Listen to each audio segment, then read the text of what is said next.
Graça e paz. Muito bom a gente poder parar e refletir neste momento acerca da palavra de Deus. E hoje eu quero lhe convidar a dar sequência à série de estudos sobre o Evangelho. E hoje, em especial, nós iremos refletir a quarta e última reflexão dessa série, né? Então, o Evangelho nos relacionamentos. Quem conhece a Jesus, algo passa a acontecer de novo na sua vida e, consequentemente, naqueles que estão ali à sua volta. Então, o Evangelho é uma mensagem que muda a forma como nós nos relacionamos com as pessoas. E hoje eu quero começar essa reflexão com algumas perguntas. E responda aí no campo da sua mente essas indagações, assim como tantas outras que a gente vai ter durante esta reflexão. E a primeira indagação é: o que o Evangelho tem mudado na forma como você trata as pessoas ao seu redor? Pense aí. Desde o momento em que você conheceu a Jesus Cristo, entregou a sua vida para Ele, o Espírito Santo passou a habitar em você. O que mudou na sua vida e, em especial, o tema, o foco dessa noite, naqueles que estão à sua volta. Naqueles que estão à sua volta. O que os seus filhos, seu cônjuge, seus vizinhos, seus colegas de trabalho perceberam de diferente na sua vida? Pense aí. E será que para eles você é apenas um bom religioso?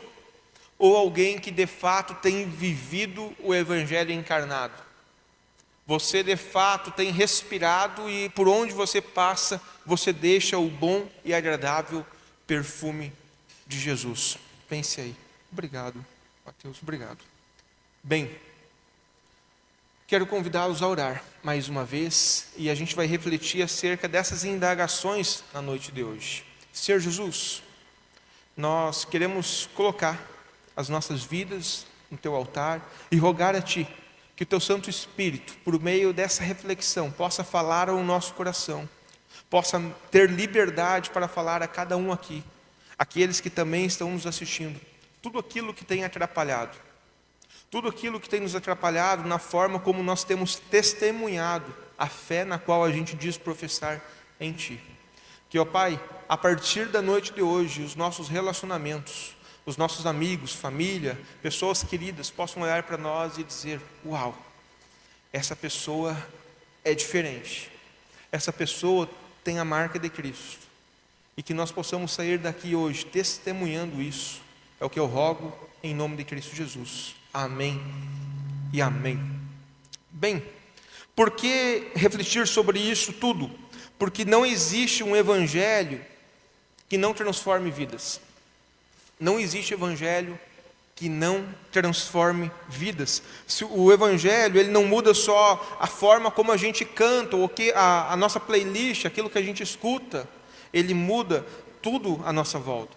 Ele muda a forma como a gente se relaciona com os nossos amigos, a forma como a gente se relaciona com os nossos familiares, nossa esposa, nossos filhos, e por aí vai.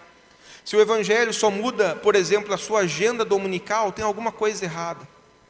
Por exemplo, domingo é o dia de ir no culto. Bênção. Parte da frase está correta. O problema é o que vem depois. Mas na segunda eu continuo o dono da minha vida. Eu que sei o que eu faço. Tem alguma coisa errada com isso. Se o evangelho só muda a sua agenda dominical, mas não muda a sua compaixão pelo próximo, o seu amor pelo próximo, se não muda a forma como você se relaciona com o mundo, tem alguma coisa estranha na sua fé. E aí vem essa frase: o evangelho muda tudo, a maneira como enxergamos e vivemos cada relacionamento. Ou seja, vez aqui, vez ali, eu vou ter que dar outra face. Vez aqui, vez ali, eu vou ter que amar um pouco mais. Vez aqui e vez ali, eu vou ter que realmente pagar o preço por servir a Cristo. E isso às vezes está diretamente ligado à eternidade. Porque nós vamos ter que nos posicionar. Essa é a realidade. Se nós conhecemos a Cristo, se nós conhecemos o Evangelho, nós vamos ter que nos posicionar. Não tem como viver uma vida neutra. Sou um cristão dominical e lá fora eu trabalho e ninguém tem nada a ver com isso no meu trabalho. Pare e repense. Pare e repense. E para ilustrar isso, eu já trouxe essa ilustração algumas vezes. Essa ilustração é do Spurgeon.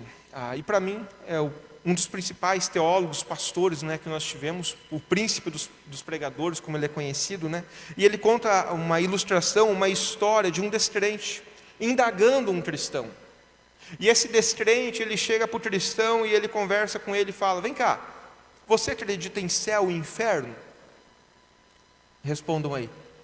Sim ou não? Sim? Não, vamos falar um sim com convicção, porque essa é a base da nossa teologia, né? Sim ou não?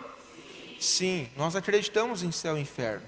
Nós acreditamos que um dia Cristo Jesus vai voltar, vai levar sua amada igreja para o céu, mas aquele que não professa fé em Cristo vai para o inferno. Então, esse descrente, ele indaga o crente, ele pergunta: você acredita em céu e inferno? E ele: sim, eu acredito. Você acredita, o descrente pergunta para ele: você acredita que quem não está em Cristo será condenado? Sim, eu acredito. Então o descrente fala para ele uma palavra dura: para mim você é uma das pessoas mais cruéis que eu conheço.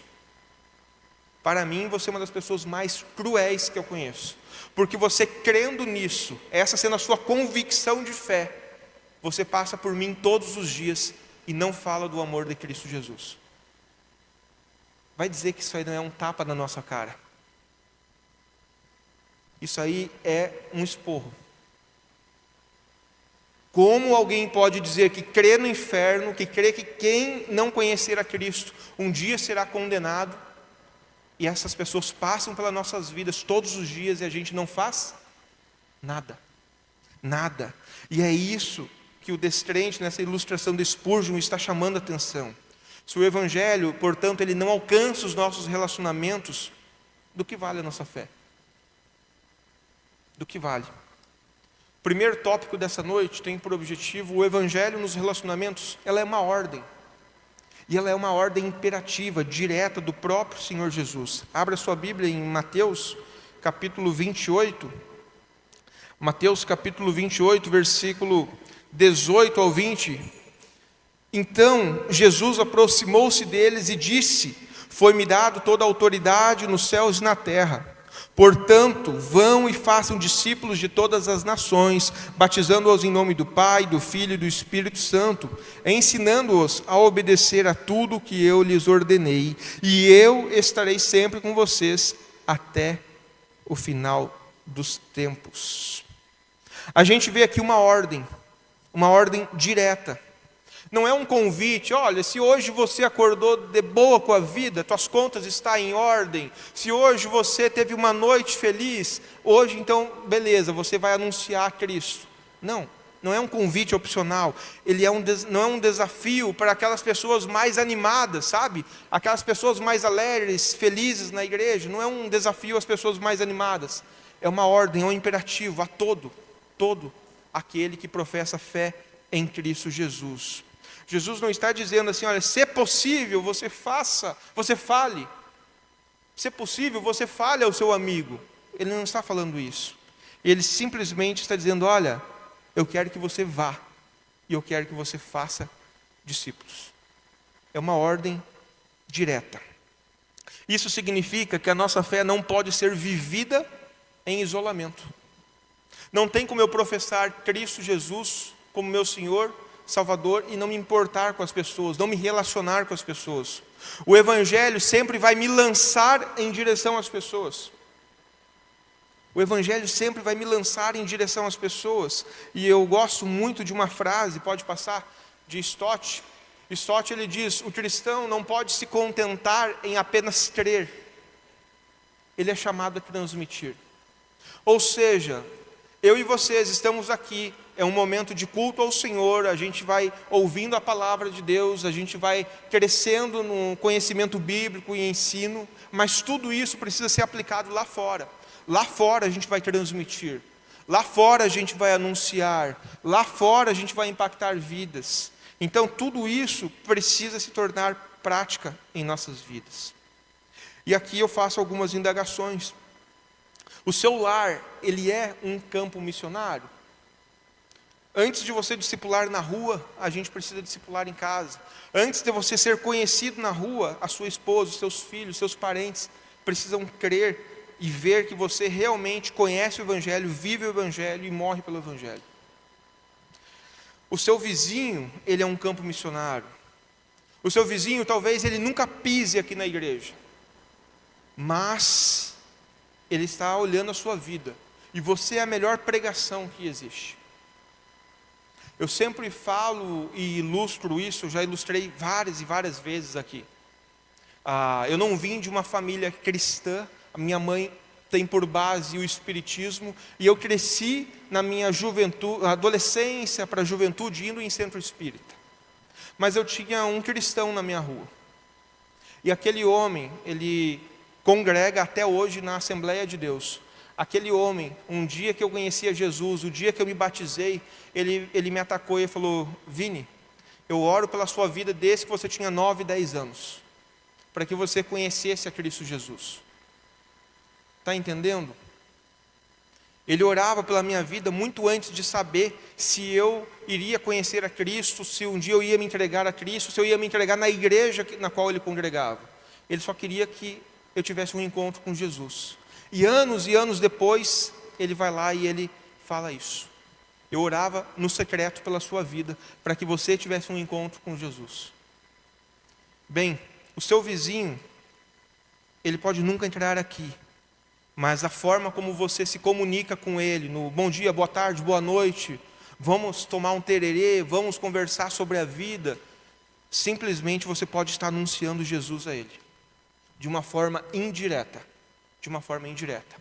O seu colega de trabalho também é o seu campo missionário. E às vezes, você não vai pregar, abrir a palavra de Deus e pregar para ele, mas você pode ali, na forma como você reage às circunstâncias da vida, você pode anunciar Cristo Jesus.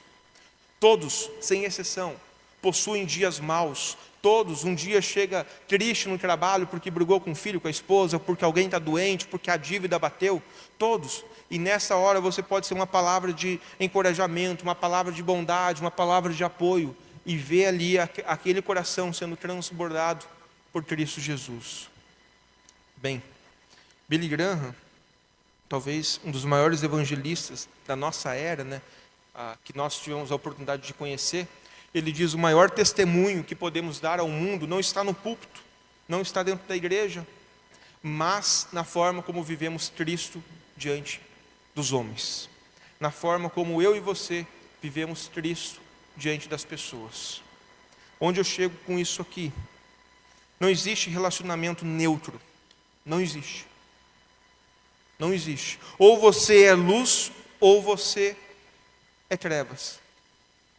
Ou você está iluminando uma relação, uma amizade, ou você está matando o tempo.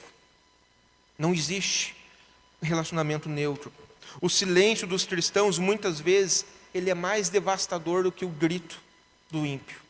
Porque às vezes a pessoa espera que você, como cristão, fale alguma coisa. E se você não falar, a pessoa vai, às vezes, perdendo a credibilidade, perdendo a fé, perdendo a alegria em Cristo, ou naquilo que ela já tem por conhecimento de Cristo. Então, eu e vocês temos uma nobre missão de anunciar, de falar àqueles que estão à nossa volta. E aqui eu deixo 2 indagações para você pensar aí. É para sua mente maquinar neste momento. E a primeira é: quem dentro dos seus relacionamentos você tem deixado de alcançar com o Evangelho? Pense aí. Quem dentro do seu campo de relacionamento você tem deixado de fora, de impactar com o Evangelho? É o pai, é a mãe, é o tio, é o vizinho, é o amigo, é o namorado, é a namorada, é o melhor amigo, a melhor amiga? Quem? Quem você tem deixado de impactar com o amor de Cristo? Pense aí. E em segundo lugar, segunda pergunta: será que se essa pessoa morrer, ela poderia dizer diante de Deus: poxa, mas o Vitor, ele era crente, nunca me falou. Poxa, meu Deus, olha só, o Rafa, ele sabia a verdade e ele nunca me contou. Será que essas pessoas poderiam chegar diante de Deus no dia do juízo final e dizer: olha, e agora? Que amizades que eu fui ter, olha quem eu escolhi para ser meus amigos. Lembra da ilustração da Spurgeon? É muito sério nós conhecermos a verdade e essa verdade não ser proclamada, não ser anunciada. Segundo lugar, o Evangelho nos relacionamentos, ele revela a quem nós adoramos. Revela a quem você adora. Volte uns capítulos e chega ali em Mateus capítulo 6. Mateus capítulo 6, versículo 21. Mateus 6, versículo 21 diz: pois onde estiver o seu tesouro, aí também estará o seu coração. Pois onde estiver o seu tesouro, aí também estará o seu coração. Bem, Jesus não está aqui falando necessariamente de dinheiro. Ele está falando de afeto, de prioridades. Ele está falando da centralidade da vida. Aonde o seu coração estiver, ali está o objeto da sua adoração. E isso é muito sério. Por vezes, a gente fala: eu não sou idólatra, eu não tenho estátuas em casa. Porque a gente olha muito para uma outra denominação, a qual eles têm por normativa, por princípios, terem status, e a gente olha para eles e diz: não, eles são idólatras, nós não. E é um grande engano. Porque às vezes nós temos os nossos ídolos. Só que esses ídolos não foram feitos de gesso. Esses ídolos não foram pessoas que já findaram a vida. Esses ídolos às vezes estão aqui. É o pai, a mãe, é o marido, é a esposa, é o filho, é a reputação, é as finanças, é o que for. O coração sempre segue o objetivo da adoração. Os nossos relacionamentos, eles funcionam como um espelho e eles denunciam realmente aquilo que está aqui dentro. Eles denunciam quem está no controle da nossa vida. Próximo slide, ele vai falar a frase de D.A. Carson. E não sei se você tem o hábito de fazer leitura ou não, mas sempre que você vê esses teólogos que a gente tem por característica citar, pode comprar esses livros que você não vai se arrepender. Tudo que você comprar do Carson, de Keller e tantos outros, pode comprar de olhos fechados, que eu garanto que você vai gostar, e além de ser uma teologia bíblica, né? Então, Carson, ele diz: você não consegue esconder para sempre o Deus ao qual adora. Mais cedo ou mais tarde, a vida vai expor o quê? O seu altar. Mais cedo ou mais tarde, será denunciado através das nossas relações. Se adoramos a Deus, isso será visto como tratamos as pessoas. Com paciência, com graça, com bondade, com misericórdia. Em tudo, a gente vai ver Cristo revelado. Opa, demos a outra face. Essa outra face foi por quem? Por causa dos princípios da palavra de Deus. Porque se fosse por princípios naturais, era um esporro. Mas demos a outra face. Opa, é Cristo nessa relação. Se adoramos, por exemplo, ao dinheiro, os nossos relacionamentos serão sempre comerciais. O que eu posso ganhar com isso? Amizades viram rede de interesse, conversas viram negócios. Se adoramos a nós mesmos, vamos sempre usar pessoas como degraus para alimentar o nosso ego. E, consequentemente, o egocêntrico, ele quer ser servido. Ele não vai se dispor a servir na missão, na causa de Cristo.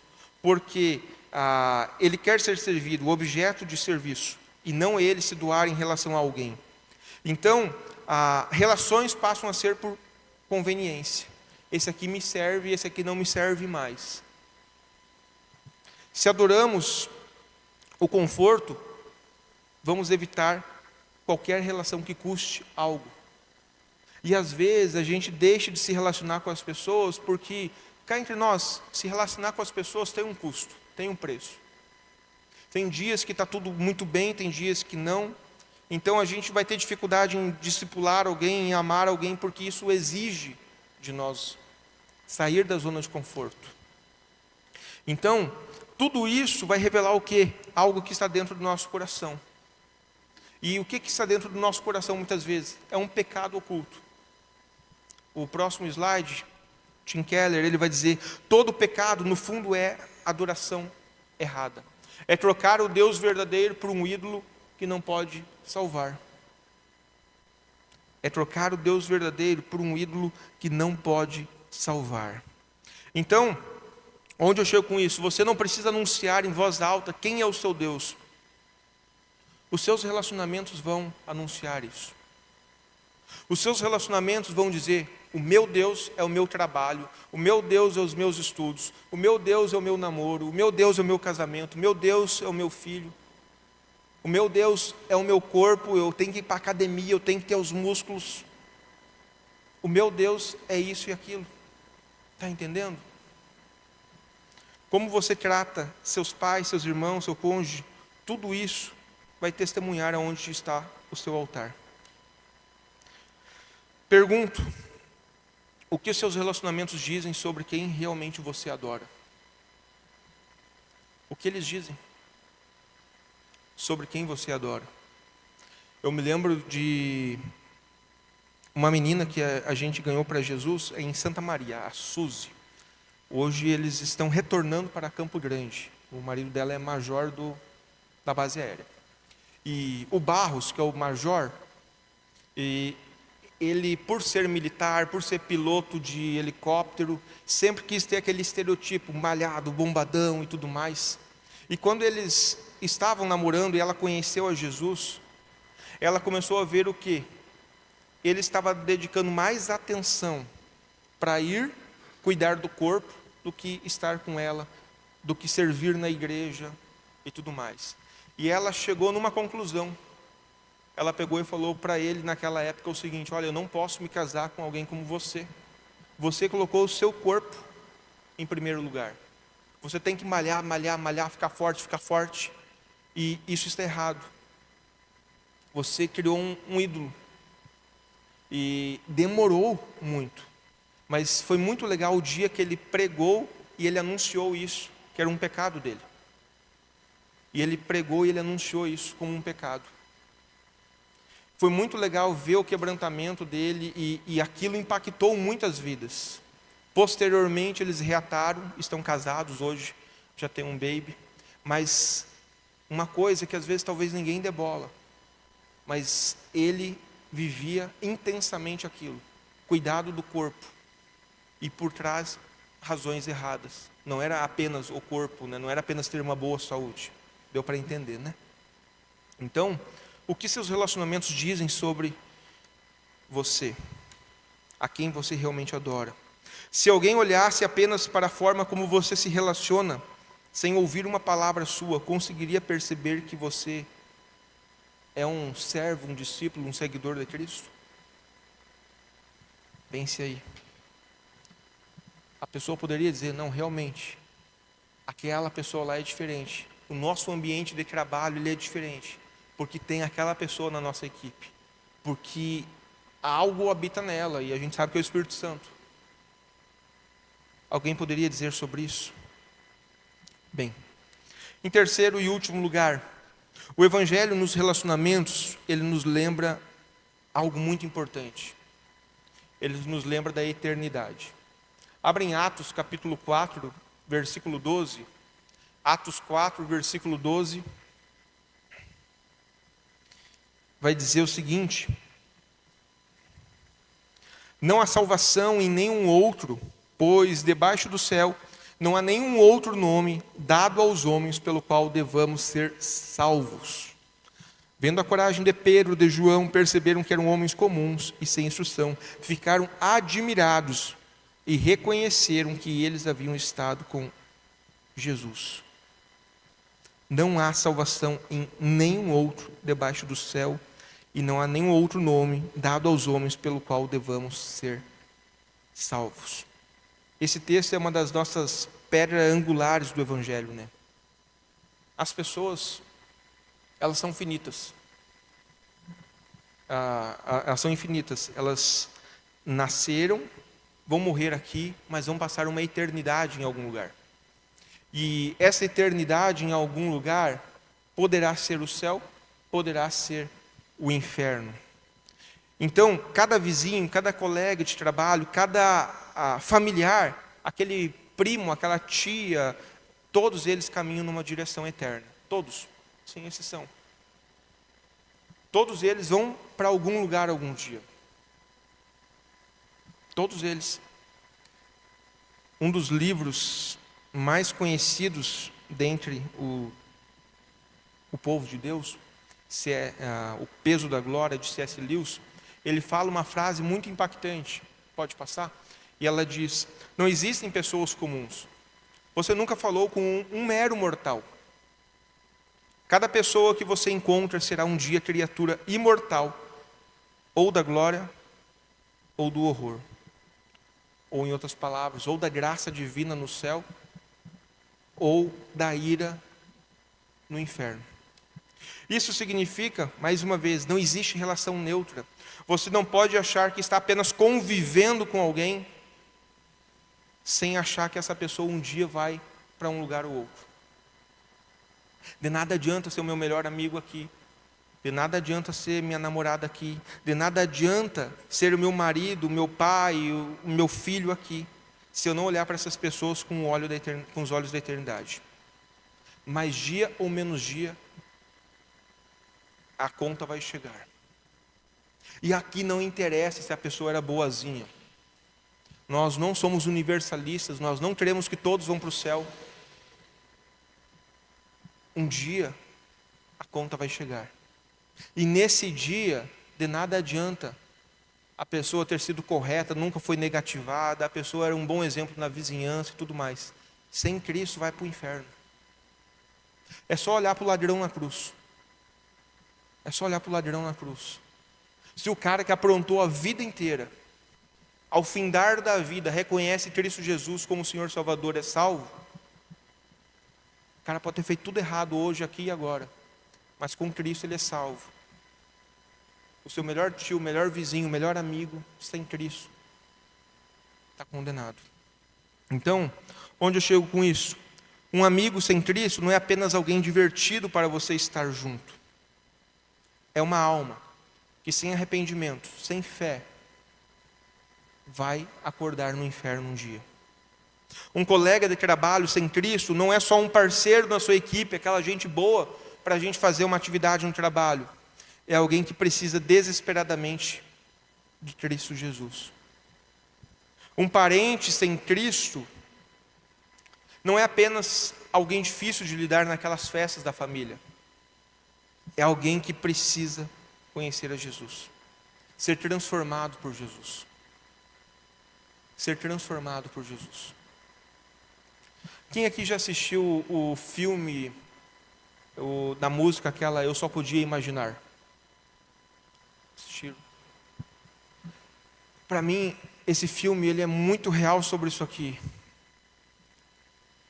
É a música mais tocada, né, no mundo, no segmento cristão.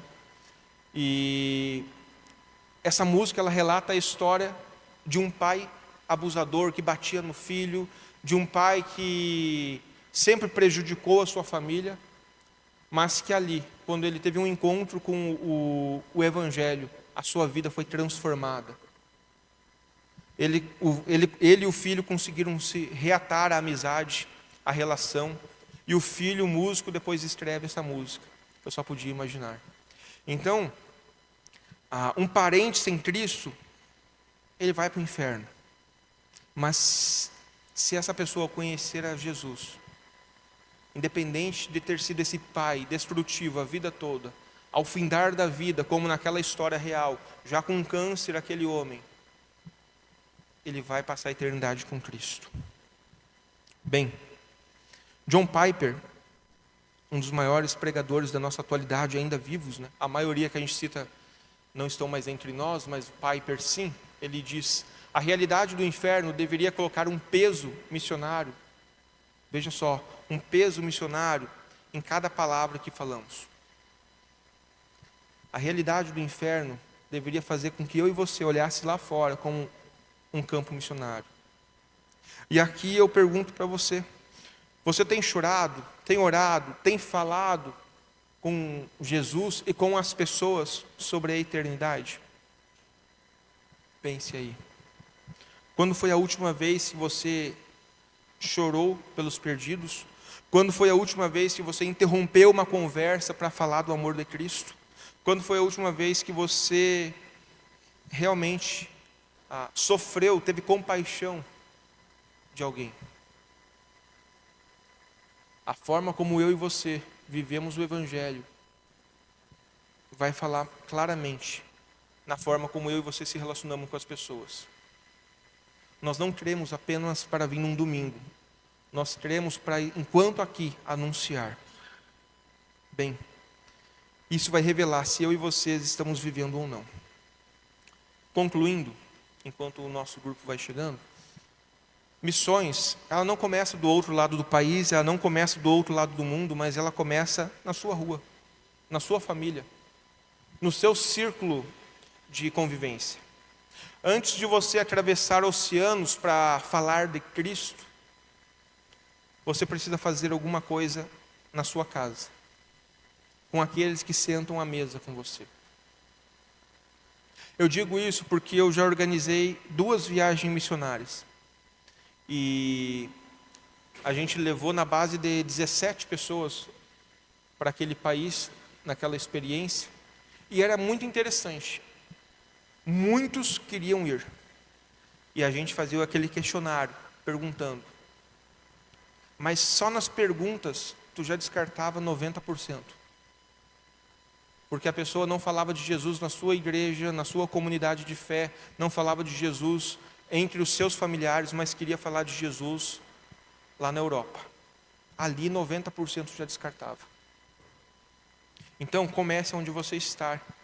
Evangelizar não deveria ser uma atividade da igreja, mas deveria ser um estilo de vida de todo aquele que professa fé em Cristo Jesus. O Evangelho, ele não pode e não deve ser vivido apenas aos domingos. Ele precisa ser algo diário. Diariamente você se enche de Jesus, mas diariamente você reparte Jesus. Você anuncia Jesus. E foi assim que um dia chegou o Evangelho até você. Ou seu pai, ou a sua mãe, ou seu amigo, ou seu vizinho, ou um chefe no trabalho, ou alguém, quem for, falou de Jesus para você e chegou. Mas nessa jornada da fé, nessa corrida da fé, isso não pode ficar retido. Você precisa correr e continuamente anunciar. Próximo slide vai falar Billy Graham. O maior ato de amor que você pode oferecer pelas pessoas, você pode oferecer por alguém, é compartilhar o Evangelho de Jesus. Simples e direto. Simples e direto. Às vezes a gente pensa em como ajudar de muitas formas, mas não faz o principal, que é falar do amor de Cristo. E isso vai refletir diretamente na forma como eu e você nos relacionamos com pessoas. Para refletir, próximo slide, fale de Jesus enquanto há tempo. Esse tempo vai cessar. Um dia não haverá mais tempo. Ou a pessoa morreu ou Cristo voltou. Ore pelas pessoas. Ore pelas pessoas. Lembre do meu vizinho. De repente você orou 6 meses por alguém. A pessoa nem quis saber de Jesus. Vou adiante. Com certeza o meu vizinho orou talvez mais do que 10 anos. Porque da época que eu brincava com o filho dele até o dia que eu aceitei a Jesus com 21 anos, olha, foram tranquilamente alguns bons anos. Então ele orou alguns anos pela minha vida. Eu tenho relatos de irmãos na igreja. Tinha uma irmã que o marido se batizou juntamente comigo. E ela falava: eu orei. Foram 17 anos pela conversão dele. Deus transformou aquele homem as suas adicções, seus vícios, e um servo de Jesus, um bom marido, um bom pai. Eu me recordo que muito cedo da vida deles, eles perderam um filho atropelado, e ela foi para o caminho de Cristo, e ele foi para o caminho das adicções. E 17 anos orando para que ele conhecesse a Jesus. Então, ore sem cessar e invista generosamente. Seus recursos podem chegar aonde você não chega. Você está aqui, você pode impactar pessoas aqui ou aqueles que estão na sua relação, nos seus contatos, mas também pode investir para que o reino avance em outros lugares. Bem, onde eu chego com tudo isso? Eu e vocês não podemos mais viver de forma neutra, com relacionamentos superficiais. Chegou a hora da gente se posicionar. Não basta mais a gente vir à igreja em um domingo e voltar para casa e está tudo bem. A gente precisa se posicionar como verdadeiros atalaias, aqueles que estão anunciando o Salvador. E a grande indagação que fica essa noite é: Cristo Jesus pode contar com a sua vida? Veja só, não estou nem falando o Vinícius, não estou nem falando a recomeçar. Eu estou falando, Cristo Jesus pode contar com a sua vida? Você pode ser esse arauto, esse proclamador do Senhor dentro da sua casa, dentro do seu grupo social ali? Pense aí. Fique de pé e tenha o seu tempo de oração com o Senhor. Quem sabe hoje é um momento o qual Ele tinha preparado para que você pudesse repensar a sua fé. Quem sabe hoje é a noite que Ele quer transformá-lo de um crente esquenta-banco em um missionário, de uma pessoa morna dentro da igreja que só vem e assiste um culto aqui e outro ali, em alguém que vai impactar o céu e o inferno. Alguém que vai resgatar pessoas enquanto aqui está, para aumentar, povoar ainda mais o céu.